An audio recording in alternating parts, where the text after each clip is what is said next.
A ver, pensemos en la Biblia. Ha estado en las estanterías de reyes y en las manos de los más humildes. Ha inspirado catedrales gigantescas y ha sido susurrada en prisiones. Es de lejos el libro más impreso y traducido de la historia. Vamos, un pilar de nuestra civilización. Pero, si dejamos de lado todo ese peso cultural, nos queda una pregunta mucho más de fondo. Desde la perspectiva de la fe que lo venera, ¿por qué existe? ¿Cuál es su razón de ser, hablando en términos dogmáticos? Muy bien, pues vamos a meternos de lleno en el corazón de esa pregunta. Ojo, no buscamos una respuesta histórica o literaria, que también las tiene y son fascinantes. Lo que vamos a explorar aquí es la razón teológica, el porqué fundamental que la propia doctrina cristiana le da a su texto sagrado. Esto es un análisis de su propósito divino. Para entender por qué la Biblia se presenta como la solución, primero tenemos que visualizar el problema. La teología cristiana parte de una idea clave sobre la condición humana, una necesidad tan profunda que, según esta visión, hacía falta una intervención divina que fuera clara y que, sobre todo, perdurara en el tiempo. Y aquí está el núcleo de ese problema. Imaginemos la razón humana como un faro potentísimo, ¿vale? Construido para iluminar la costa. Pero el pecado, según esta doctrina, es como una niebla densa, muy persistente, que lo envuelve todo. La luz del faro sigue ahí, claro, pero sus rayos se difuminan. Les cuesta un montón atravesar esa bruma. La razón, por sí sola, puede intuir la verdad, pero es muy fácil que se confunda y cometa errores. Hacía falta algo que rasgara esa niebla de una vez por todas.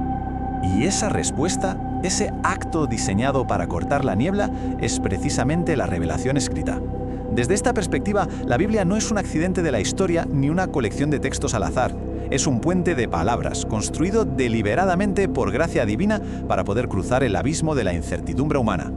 Ahora, lo realmente interesante aquí es cómo se desglosa ese gran propósito en tres misiones muy claras. No es una única razón, sino un propósito con tres facetas.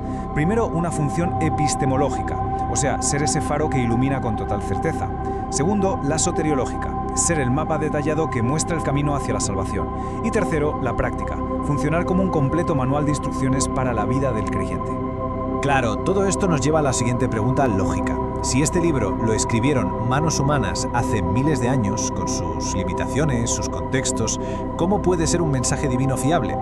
Pues la respuesta teológica a eso está en una doctrina clave, la inspiración. Es fundamental visualizar esto bien. No estamos hablando de un dictado mecánico, como si los autores fueran simples secretarios en trance. La doctrina sostiene que Dios obró a través de sus voces únicas, la lógica de un erudito como Pablo, la poesía de un rey como David, el relato de un médico como Lucas. El resultado es un texto que se considera a la vez plenamente humano en su forma y plenamente divino en su origen. Y esta creencia en la inspiración se apoya en tres pilares que le dan solidez. Es verbal, o sea, que la inspiración llega al nivel de las palabras que se eligieron, no solo a los conceptos generales. Es plenaria, abarca toda la escritura, desde el Génesis hasta el Apocalipsis, no solo las partes que nos resulten más cómodas. Y es dinámica. Reconoce esa sinergia, esa colaboración activa entre la guía divina y los autores humanos. Juntos, estos tres pilares buscan garantizar la fidelidad del texto como palabra de Dios. Vale, ahora pasemos del cómo se escribió el libro al qué es en su conjunto. Porque lejos de ser una simple antología de textos, la teología lo presenta como un enorme tapiz tejido con un solo hilo narrativo, una especie de contrato divino que se va revelando poco a poco a lo largo del tiempo. Esta famosa cita de San Agustín lo expresa a la perfección, la verdad. La idea es que ambos testamentos se necesitan el uno al otro para contar la historia completa. El Antiguo Testamento planta las semillas de las promesas, las profecías, los patrones, mientras que el Nuevo Testamento narra cómo esas semillas florecen y se cumplen. Son las dos partes de un mismo y único relato de redención. Y esta línea de tiempo ilustra genial la estructura de esa historia.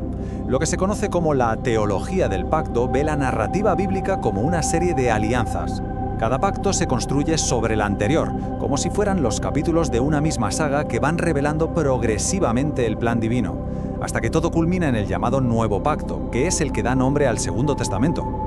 Entonces, ¿por qué un libro? ¿Por qué no una tradición oral que pasara de generación en generación? Bueno, pues la respuesta doctrinal está en la permanencia. Pensemos en la diferencia que hay entre una promesa susurrada al viento y un contrato firmado con tinta sobre un pergamino. Lo escrito queda. La Biblia, como registro físico, funciona como ese tratado inalterable, que protege el plan divino de lo frágil y lo fácil que es distorsionar la memoria humana. Muy bien, hemos visto el porqué teológico de su existencia y cómo se estructura como una gran historia. Pero ¿cómo aterriza todo esto en la vida real? ¿Para qué sirve en el día a día? Pues aquí entramos en su propósito más práctico y transformador. Este pasaje es clave para entender la funcionalidad de la Biblia. No está diseñada solo para que la admiremos, sino para que sea utilizada. Es una herramienta con 4 funciones que, si nos fijamos, forman un ciclo completo. Primero te enseña el camino correcto, luego te reprende si te has desviado, después te muestra cómo volver a ese camino y finalmente te entrena para que te mantengas en él. A mí estas metáforas me encantan, porque son increíblemente visuales y sobre todo activas. No describen un libro pasivo cogiendo polvo en una estantería, sino una auténtica caja de herramientas para el alma. Es una lámpara que ilumina un sendero oscuro, es alimento que da fuerza interior, es un martillo capaz de romper la dureza del corazón y es una espada para la defensa espiritual.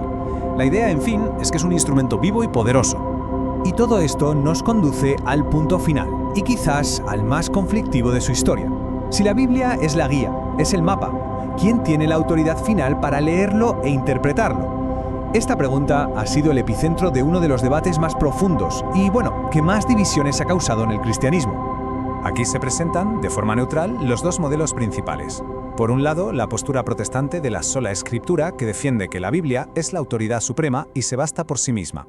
Y por otro, la visión católica, que a menudo se dibuja como un trípode, donde la autoridad se asienta sobre 3 pilares en equilibrio: la escritura, la tradición apostólica y la enseñanza oficial de la Iglesia, que es el magisterio.